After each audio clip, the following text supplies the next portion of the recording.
خبریال ویبپاڼه داسې نښې او نښانې راخپرې کړي دي چې د هغې په بنسټ ویلی شو د پاکستان د زوال وخت را رسېدلی. سلام او ښې چېرې د افغان پلس چینل تازه ویډیو ته ښه راغلاست. د پاکستان یو سناتور وړاندوینه کړې چې پاکستان به له انزوا او نړیوالو بندیزونو سره مخ شي.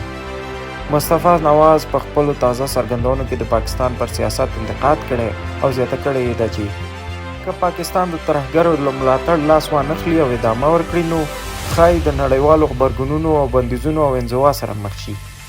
ښاغلی نواز زیاتوي چې نړۍ په دې پوهېږي چې پاکستان د طالبانو ملاتړ کوي. د ده په خبره چې پاکستان ته پکار ده د طالبانو له ملاتړ پر ځای د سولې پروسې سره همکاري زیاته کړي. نوموړي د پاکستان په هکله خطرناک خبرداری دا ورکړ چې هېواد یې د ملګرو ملتونو امنیت شورا او نورو نړیوالو بنسټونو له لورې منزوي کړی او که چیرې خپلو دې کړنو ته دوام ورکړي نو دا هېواد به له ستونزو او بندیزونو سره مخامخ شي. د نوموړي له دا هم بیخي که پاکستان له افغانستان سولې سره همکاري وکړي نو دا به یې په ګټه وي. دا په داسې حال کې ده چې تېره ورځ په ملګرو ملتونو کې د پاکستان استازي په دې چې افغان سولې په برخه کې هند ته زیات رول ورکړ شوی وارخطایي څرګنده کړه او همدارنګه دا یې څرګنده کړه چې هند پاکستان ته د ګډون اجازه په یاده غونډه کې ورنه کړه.